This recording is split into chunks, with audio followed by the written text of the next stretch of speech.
Hello. I want to quickly respond or react to comments trending on social media, calling on pastors to stop praying and do something else.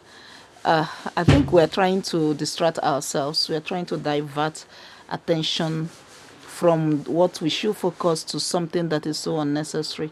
First of all, pastors are called to pray. Yes. Just like we elected politicians to govern us, to provide security, provide social amenities, to protect our lives and properties.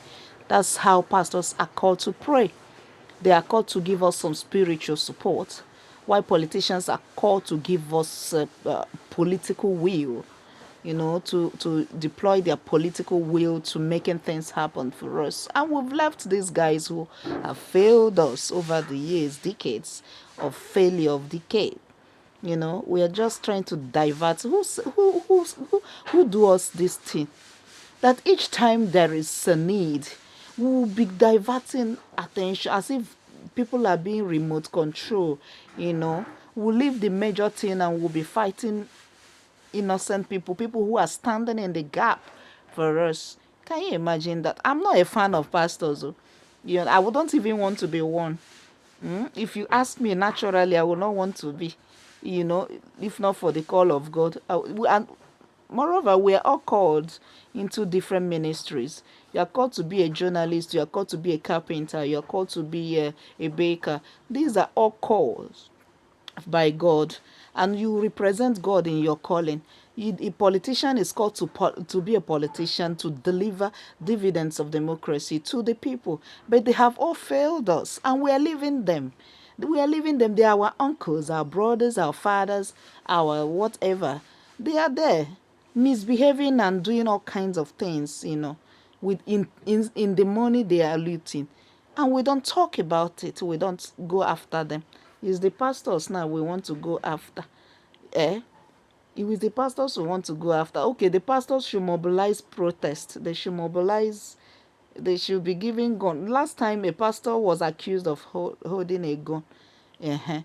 Then another pastor now is praying, and the whole who do na this thing, self? Who do na this thing? Please, please. Haba. If everybody take care of their calling, we will not be where we are because of misplaced priorities. A pastor will live to pray and become a politician, and is a governor and is misbehaving.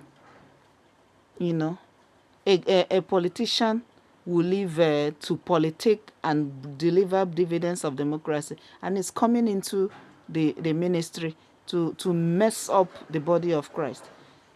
Just things, people leaving their areas of calling and going into this, and we allow those things to distract us, for us not to know the real culprits. You want to tell me that you don't know the real culprits, that you now want to pour your frustration on pastors? In as much as they are not my fans, that I can't defend them, because there is a man who called them who can defend them at any time. It's not my duty to defend any pastor, but it is my duty to defend the calling, because we are all called by same God, and we know our areas of specialization. You're a carpenter, he's a pastor, and he's called to pray, while you are called to do furniture with honesty. Please, let's begin to appreciate each other's calling and fight those who fight against us. Pastors are not the ones fighting against us. As a matter of fact, remove prayer in this life, you see how things will be. It won't go down well. When there is a man to pray, there is a God to answer. And because people are praying for this country, Nigeria, that is why we still breathe the little air we breathe. So let's begin to appreciate our areas of specialization.